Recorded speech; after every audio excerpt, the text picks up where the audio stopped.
अजिंक्य Maharashtra news चॅनलमध्ये ताई आपलं स्वागत आहे. ताई आपलं नाव सांगा. नमस्कार, मी अंजली कुलकर्णी. पुणे येथील बिबेवाडी या भागामध्ये आपण अंजली कुलकर्णी मॅडम यांच्या घरी आलेलो आहोत.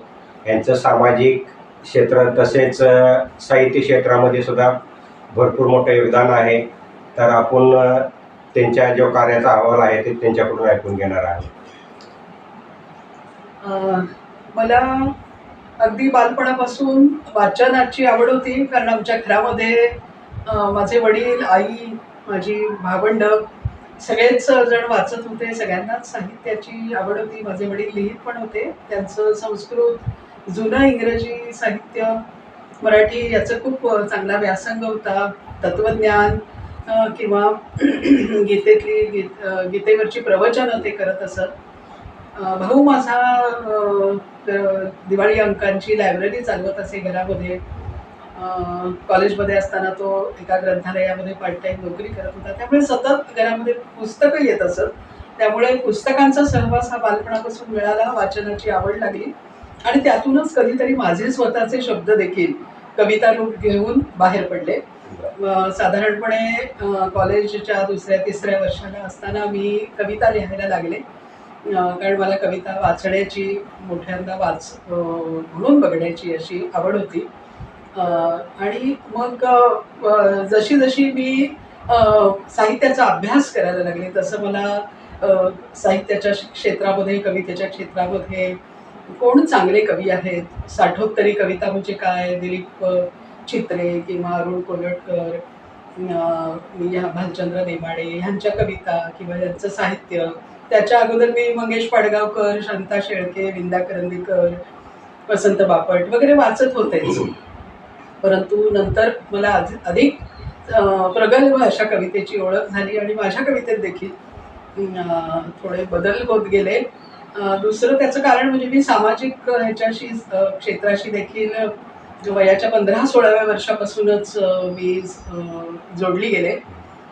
युवक क्रांती दलाचे तेव्हाचे युवा नेते doctor Kumar Saptarshi, doctor Arun Limaye, Ratnakar Mahajan, doctor Neelam Gorhe, Vasudha Sardar, Ajit Sardar यांच्या संपर्कामध्ये मी आले आणि त्याच्यामुळे मी विविध सामाजिक संघटनांमध्ये काम करायला लागले. युवक क्रांती दलापासून माझी सुरुवात झाली. लोकशाही उत्सव किंवा इतरही अनेक, आणि आत्ता मी आंतरभारती या परमपूज्य साने गुरुजी यांच्या विचारांमधून सुरू झालेली आंतरभारती या म्हणजे ही राष्ट्रीय संस्था आहे. त्या संस्थेची मी पुणे शाखेची अध्यक्ष आहे. त्याचबरोबर साहित्यप्रेमी भगिनी मंडळ ही जी पुण्यामधली एक 60 वर्ष जुनी साहित्यिक संस्था आहे, जी स्त्रियांच्या साहित्यासाठी विशेषतः काम करते.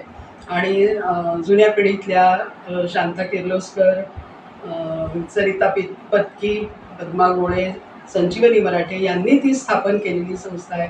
आज त्याच्या डॉक्टर मंदा खांडगे या कार्यकारी विश्वस्त आहे, डॉक्टर निलिमा गुंडी आहेत. या सगळ्यांच्या बरोबर मी तिथे अध्यक्ष म्हणून आता कार्यरत आहे. आणि तिसरं माझं कामाचं हे म्हणजे महाराष्ट्र साहित्य परिषद, हे एक अजून एक माझं कार्यक्षेत्र आहे. तशी तर मी साहित्य परिषदेशी जवळजवळ गेली, म्हणजे जशी साहित्याच्या क्षेत्रामध्ये मी आले तेव्हापासूनच मी गेली 35 वर्ष साहित्य परिषदेशी या ना त्या कारणाने बाहेरून जोडली गेलेली होते. म्हणजे डॉक्टर गन्ना जोगळेकर कार्याध्यक्ष होते तेव्हापासून त्यांनी मला बऱ्याच वेळेला परीक्षक म्हणून काम करण्याची किंवा कुठे कवी संमेलनाचं सूत्रसंचालन करण्याची अशा प्रकारची संधी चिकार वेळेला दिलेली होती. आणि गेली आता काही वर्ष म्हणजे मागच्या कार्यकारिणीमध्ये देखील मी वार्षिक ग्रंथ पुरस्कार विभागाची कार्यवाह म्हणून काम करते आहे. आणि आत्ताच मागच्या आठवड्यामध्येच 8-10 दिवसापूर्वी महाराष्ट्र साहित्य परिषदेची निवडणूक झाली. त्याच्यामध्ये मी याच पदासाठी म्हणजे वार्षिक ग्रंथ पुरस्कार विभाग या विभागाची कार्यवाह म्हणून पुन्हा मी त्या पदासाठी निवडून आले आहे. हे मला चांगलं काम करण्याची इच्छा आहे. धन्यवाद ताई. ताईंचं काम सामाजिक आणि साहित्य क्षेत्रामध्ये भरपूर आहे. ताईंनी स्वतः 23 पुस्तकं सुद्धा प्रसारित केलेली आहेत. महाराष्ट्र साहित्य परिषदेवरती पण ते काम करतात. तसेच वार्षिक ग्रंथ पुरस्कार जे दिले जातात महाराष्ट्र शासनातर्फे त्याच्यामध्ये सुद्धा ताई त्या निवड समितीवरती प्रमुख म्हणून काम करतायत. या एकंदरीत सगळ्या विषयाचं जर काम जर बघितलं गेलं तर ताईंचं भरपूर मोठ्या प्रमाणात काम आहे आणि त्यांना पुढील वाटचालीसाठी आमच्या अजिंक्य महाराष्ट्र चॅनलच्या वतीने खूप खूप शुभेच्छा. अंजलीताई कुलकर्णी यांचं अजून बऱ्याचशाच क्षेत्रामध्ये योगदान आहे, तर ताई थोडक्यात माहिती द्या. माझा जो कविता संग्रह आहे बदलत गेलेली सही, हा कविता संग्रह सावित्रीबाई फुले पुणे विद्यापीठाच्या MA मराठी स्वायत्त अभ्यासक्रमामध्ये समाविष्ट होता. त्यानंतर सप महाविद्यालयाच्या FY BAच्या विद्यार्थ्यांच्या अभ्यासक्रमामध्ये देखील तो समाविष्ट होता आणि गेली 10 वर्ष माझी रंग मजेचे रंग उद्याचे ही कविता इयत्ता 10वीच्या इंग्रजी माध्यमाच्या मुलांसाठी त्यांच्या मराठीच्या पुस्तकामध्ये गेली 10 वर्षे ही कविता समाविष्ट आहे. त्याचप्रमाणे माझा भारतीय राज्यघटनेचा अभ्यास आहे. तर माझं सकाळ प्रकाशनानं भारतीय राज्यघटना प्रश्नोत्तरांच्या स्वरूपात हे पुस्तक प्रकाशित केलेलं आहे. ते आपल्या स्पर्धा परीक्षा, राज्यशास्त्राचे विद्यार्थी, कायद्याचे विद्यार्थी हे ते पुस्तक वापरत असतात. अजून मला एक महत्त्वाची गोष्ट अशी वाटते की अगदी गेल्या 1-2 वर्षामध्ये जी महाराष्ट्रामध्ये विविध संमेलनं झाली, त्याच्यामध्ये 4 वेगवेगळ्या ठिकाणच्या संमेलनामध्ये मला 1 दिवसीय 2 दिवसीय संमेलनाध्यक्ष म्हणून निमंत्रित करण्यात आलं होतं आणि तिथे मला माझे विचार मांडता आले. गोव्यामध्ये एक संमेलन झालं. नगर जिल्ह्यातल्या कर्जत इथे दादा पाटील रयत शिक्षण संस्थेच्या दादा पाटील महाविद्यालयामध्ये शिक्षिका संमेलन झालं, ज्याला 1000 शिक्षिका उपस्थित होत्या महाराष्ट्रभरातून. त्याचबरोबर डोंबिवली इथे काव्यरसिक मंडळ या संस्थेचं 2 दिवसीय साहित्य संमेलन झालं. तिथे देखील सर्व साहित्यिक, कवी, गझलकार उपस्थित होते.